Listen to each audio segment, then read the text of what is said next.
Well, welcome to Focus Today. I'm your host, Perry Atkinson, and what a delight to have back with us our good friend, Wallace Henley, and he's a senior associate pastor there at Houston Second Baptist Church. He formerly worked in the Nixon White House, and he writes books. He writes for the Christian Post, and I got to tell you, if you haven't picked up this book, you're missing it.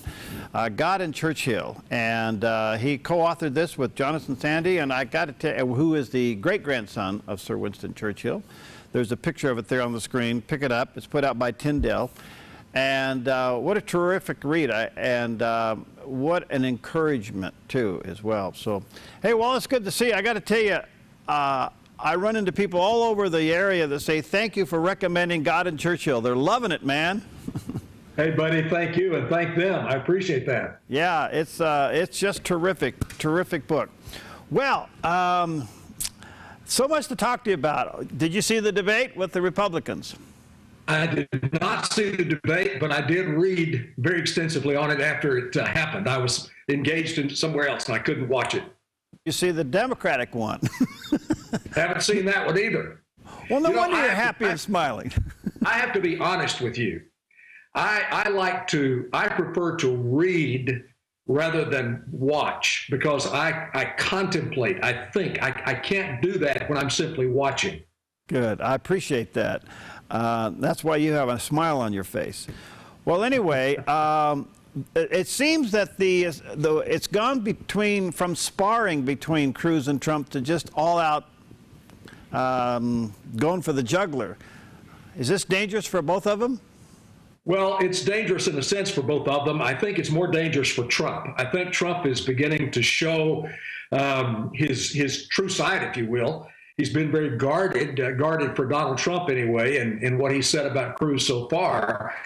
But I think he's going to accentuate his lack of acquaintance with evangelical Christianity, the very thing that the very group that he's trying to reach. Yesterday, he spoke at Liberty University. I don't know if you got a chance to pick any of that. It was very, very interesting. I played the clip earlier today on the morning show where he was talking about his book, and then he realized, well, wait a minute, that book is only second to the Bible. It was like a recovery moment. It wasn't a sincere moment. And I got a funny feeling there doesn't seem to be any filters with this guy. It's just like, it just all comes out. Yes, this is the great problem and concern that I have with Donald Trump. Obviously, from the very beginning, he's tried to find his evangelical language, which is a foreign language to him. No wonder Ted Cruz talked about New York values. That's the worldview out of which Donald Trump speaks. So he has to make up this new language. It's when I start speaking German. Years ago, I lived in Germany. I spoke German, but now I have been so immersed in English again after all of those years that when I speak German, it's very obvious that I'm not a native-born German speaker. By the same token, Donald Trump is not a native evangelical. He's trying to find that language. How dangerous is this? Because a lot of Christians are going for it.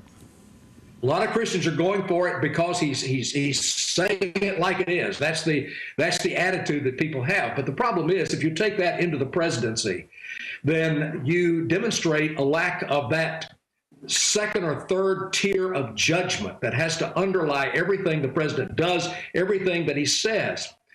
Cruz has demonstrated this, I think. He's worked in the Supreme Court. He understands the nuance. I'm concerned that Donald Trump does not sufficiently understand that nuance. And when it comes to foreign relations especially, this could be disastrous. Why do you think faith is not more center in this election cycle? Well, faith has been pushed out of the public square with a very definite process. I've written about this several times in the Christian Post, how it starts with marginalization, and then it moves on to caricaturization, where we're depicted as fools. Then it goes on from there to vilification, where we're hated. And then it goes to criminalization, where we're actually criminalized, as is happening now. And finally, elimination. That's the goal. And so the effort to push this out has been very intense, and it's been going on for several decades. All right, let's go over to Cruz for a moment. He's a fellow Texan. He certainly is a man of faith. He certainly has bucked the establishment. and he is gaining momentum. What's your take? Well, Ted Cruz was a surprise Senate candidate in Texas when he ran for the United States Senate. It was amazing. He ran against the lieutenant governor. He was in state government already, but he ran against the lieutenant governor, who was a very powerful man and a very good man. Ted Cruz came on. He was. I think I wouldn't use the word miraculously, but he was surprisingly elected to the United States Senate. Since he's been in the Senate, we see the opposition that surrounds him all the time. The same thing was true here in Texas by the establishment. They opposed him in the same way, and yet he prevailed. And so it may be that he could be the surprise for everybody in the general election. Is he respected in Texas since he has stood up in the Senate and really opposed the establishment? Is that kind of a mixed blessing, or is that helping him? The establishment here still would oppose Ted Cruz, I think. He's an interesting person. I have to say, full disclosure, he graduated from our school, Second Baptist Church School. And so I know the kind of value system that backs him up. I know his dad quite well. We speak together around the country, so I know his dad quite well. So I've come to know the Cruz family. And I think if he moves into the greater his impact becomes in the primaries, in the Iowa caucuses and in the primaries, I think the greater the opposition is going to be, the desperation is going to be to stop him. And I think, therefore, the establishment, the Republican establishment, will lean very much toward Trump if they see him capable of beating Cruz. They jarred back and forth about being a ticket. Do you think that's a possibility? Oh, absolutely, I think so. I think that could be an end result. Whether Cruz would agree to that or not, I don't know, assuming that he's second to Trump. But nevertheless, I think that's a real possibility, and I think it would be a very attractive ticket for many people. Would that be the road they're on right now? It could become a Reagan-Bush thing where they kind of fight pretty hard and then they team up. Well, exactly. And we've seen that a number of times in the American political process. It's not unusual at all. Hubert Humphrey and Lyndon Johnson, all the way back in 1968, when you remember that campaign. And this becomes a kind of a strange pair put together on a ticket. I think that's a real possibility. Take on Rubio. Rubio is a learning individual. He's learning. He's in the process of maturing, growing up, if you will. I think he has a lot to learn about policy, and that I know he's a policy wonk, but I'm not sure that he fully grasps the intricacies of policy at the level that I would be comfortable with having him in the White House. All right. Now, the other thing, Wallace, that has popped up, as you know, that the Republican-controlled Senate and the House both passed the omnibus bill, which basically gave the president funding for everything that he wants through the end of his term. Then they turn around and they put out a bill that says, let's defund Planned Parenthood and let's defund Obamacare, after they've given the president funding for both those programs, thinking that somehow he may have a moment where he would sign those two. Isn't that the most disgusting level of politics you've ever seen?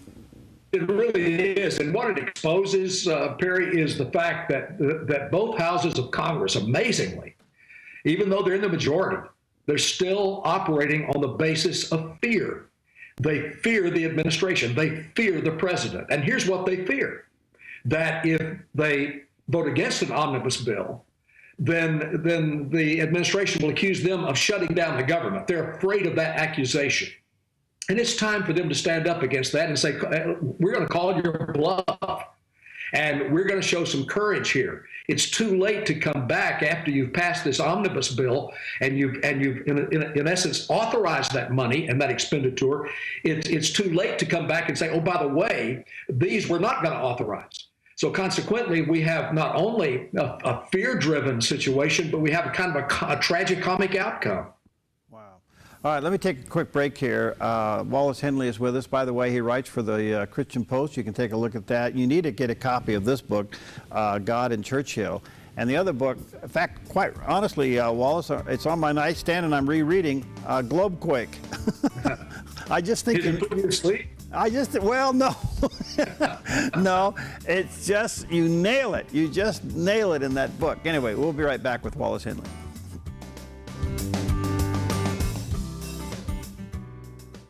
I'm Paulina Leiser, producer of Focus Today.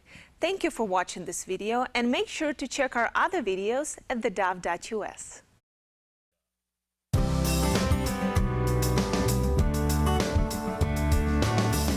All right, we're back with our good friend Wallace Henley, and he is one of the pastors on staff and senior associate pastor there at Houston Second Baptist Church. He writes for the Christian Post. In fact, I want to get into his new article with him in just a moment.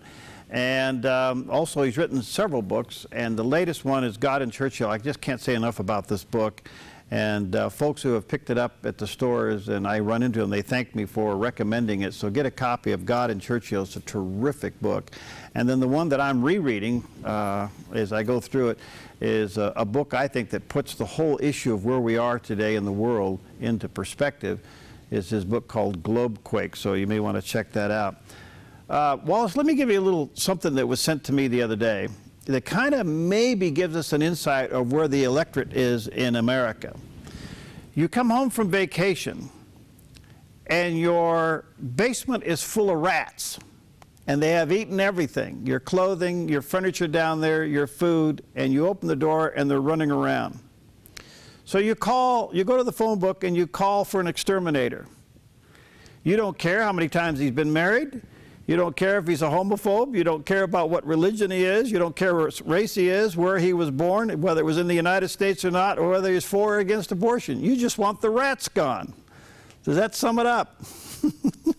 No, it does not. And I'll tell you why. Number one, I may have to leave the house while this person is working on the rats in the basement. I may have to go to work. I may have to go to take care of an emergency, get a kid out of jail or something, but I may have to leave the house. Secondly, this guy's going to be down in my basement. I don't want to go down there with the rats. And so consequently, I'm not going to be down there.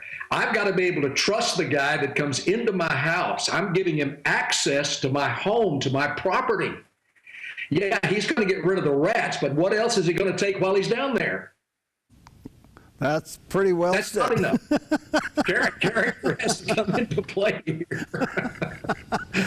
Well, I tell you, it's amazing to me how many believers aren't, in the last election cycle, they wouldn't vote for Romney because he was a Mormon. In this election cycle, they think Donald Trump is the answer. I mean, in two election cycles, we've completely flipped. Well, the tragedy is we have this terrible strain of utilitarianism that runs through our worldview and through the secular worldview. And utilitarianism says, we're Americans, let's get the job done. So Donald Trump comes on the platform and he says, I've gotten the job done. You can see what I've done. And I'm the guy that can kill the rats. Let's get it done and elect me as president. Oh, by the way, I don't have to ask God for forgiveness because I live such a good life. And oh, by the way, the Bible is a pretty good book. And the second good book is Make a Deal or whatever, The Deal Maker, whatever that book is. That's why people are responding. This pragmatism, this utilitarianism that is overwhelming our culture. Wow, well said. All right, your latest article, David Brooks ready to burn Ted and his father at the stake. What's that all about? David Brooks, the New York Times, talked recently about the pagan brutalism of Ted Cruz, talking about his style, talking about his belief system. And then on PBS, he made a statement that maybe he was just downright satanic. Well, I'm sure that David Brooks took these things, said these things tongue in cheek. But I think many people don't understand it that way. We're just talking about the literalism of the American electorate. So consequently, I tried to respond and drive a point that I try to make very often, and that is that the left, the progressive left, is becoming the most tyrannical and oppressive party in our entire culture. So what we do, this comes back to the caricaturization. We characterize this guy as satanic, as dark, and so forth. If someone said that about Hillary, rightly so. If they called her a witch, I would be among the first to say that's going way too far. Metaphorically, that's going way too far. And so I compare that to the witch burnings of the Salem trials of the 17th century. Cotton Mather, the new Cotton Mathers, the new Puritans, are those on the progressive, so-called progressive left. Those are the new radical Puritans who are trying to oppose free speech and characterize people as something that they're not. Well, it's going to be interesting to shake out. Now, you've been in the game a long time, and you know that everybody wants the latest poll to be the final poll, when really the people haven't weighed in yet. You got a caucus, and you have a primary. You got a caucus, Iowa, and primary, New Hampshire, which I think will be the real indicator. And it looks like Ted Cruz is doing pretty well in both. Yeah, Ted Cruz is doing well in both because he's beginning to resonate at the level of the issues in the minds of voters, also in terms of his experience. The fact that he has been in high levels of government, including on the staff of the United States Supreme Court and now the United States Senate. And so perhaps he's not the wild man that people depict him as being, and they're having an opportunity to see that. Let me come over to Hillary just for a moment. One of the scenarios that's floating around is that the FBI is taking its time and doing a thorough job of investigating her, not only from the email scandals and the foundation issues, all the money going in for special favors, and now the emails that suggest that there was intent to deceive. I mean, you know enough about law to know that that's a whole nother case right there. So you got three big things coming at her, and the FBI seems to be pretty diligent about getting all the facts on the table, which would suggest that a recommendation for an indictment's coming.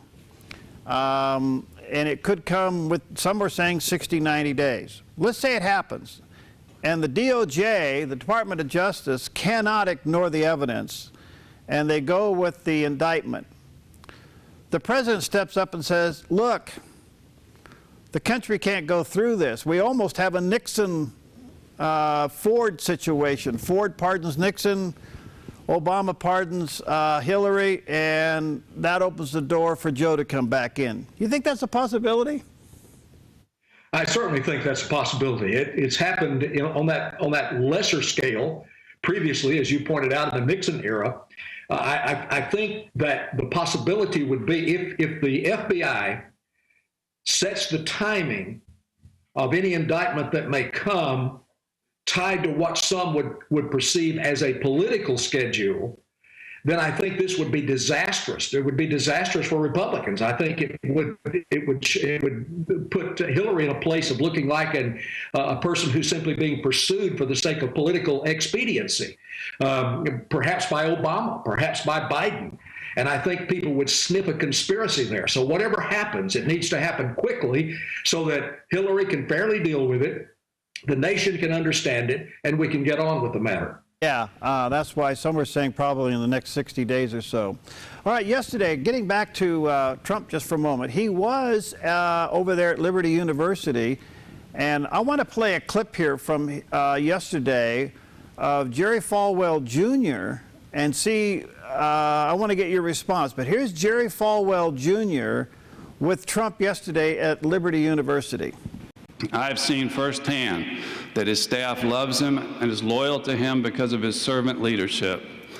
In my opinion, Donald Trump lives a life of loving and helping others, as Jesus taught in the Great Commandment. My father was criticized in the early 1980s for supporting Ronald Reagan over Jimmy Carter because because Ronald Reagan was a Hollywood actor who'd been divorced and remarried, and Jimmy Carter was a Southern Baptist Sunday school teacher. My father proudly replied that Jesus pointed out that we are all sinners, every one of us. And when Jesus said, "Render unto Caesar the things that are Caesar's," that meant we are to be good citizens, voting, active in the political process, serving in the armed forces if necessary. And while Jesus never told us who to vote for, he gave us all common sense to choose the best leaders and the ability to choose the best leaders. Dad explained that when he walked into the voting booth, he wasn't electing a Sunday school teacher or a pastor or even a president who shared his theological beliefs. He was electing the President of the United States, and the talents, abilities, and experience required to lead a nation might not always line up with those needed to run a church or lead a congregation. After all, Jimmy Carter was a great Sunday school teacher, but look what happened to our nation with him in the presidency. Sorry.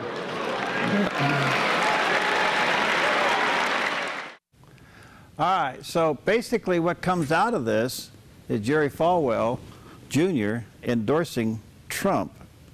Now, what's interesting about this, that when Ted Cruz decided to make his announcement, he made it at that university, which to me was somewhat of a personal surprise. I don't know why he didn't pick a Texas university to do that. But anyway, he did it over there. Now what are we supposed to do? You got Jerry Falwell Jr. saying Donald's the man. That was extremely unfortunate. And there are two problems I have with it. Number one, it was done when Jerry Falwell made his remarks, it was in the context of the general election, a Republican against a Democrat. Now his son is making these remarks and drawing a parallel in a primary situation, which is extremely unfortunate. Is he inferring, therefore, that Ted Cruz is the Jimmy Carter figure in this particular situation? And secondly, I think he's only lending credibility to a man who's trying to establish his evangelical bona fides when they don't exist. They have not existed, and he's simply playing into the scheme. So I'm astounded. I'm wondering what in the world drew him to Falwell to do this. I knew Jerry Falwell in that era. I've slept in Lynchburg, in the home of Cal Thomas, when Cal Thomas was on the staff of Jerry Falwell. I don't believe that Jerry would have stepped into the middle of a primary like this. Yeah, the general election, but not a primary. Well, it's interesting, and it's, by the way, that did not go down well with the students, and the students were also upset that Trump was there on Martin Luther King Day, so it wasn't all roses. Don't get me wrong there, Wallace. It wasn't all roses, but it is significant. Well, it's significant, but it was a terrible lapse of judgment that may come back to haunt Trump. It may come back to haunt Falwell, if it appears that this, in the minds of voters. By the way, are you getting noise? Yeah. I have a vacuum cleaner running in the background. No, you're fine. In fact, we're done. But I just want to say thank you, my friend. Let's stay in touch. There's a lot coming out here, and I think after the first caucus and the first primary is going to be very, very interesting. And by the way, am I correct on a caucus state? If a candidate doesn't pull at least 15%, that their candidacy support is forfeited to another candidate. So it's possible that O'Malley's support, if he doesn't pull 15%, could go to Bernie Sanders. I think that's a real possibility, yes, as I understand it. Yeah, so we'll have to wait and see how that'll turn out. Hey, you're a delight. Thanks, buddy. So stay in touch. Thank you, man. All right. Thanks. All right, God bless. We'll be right back.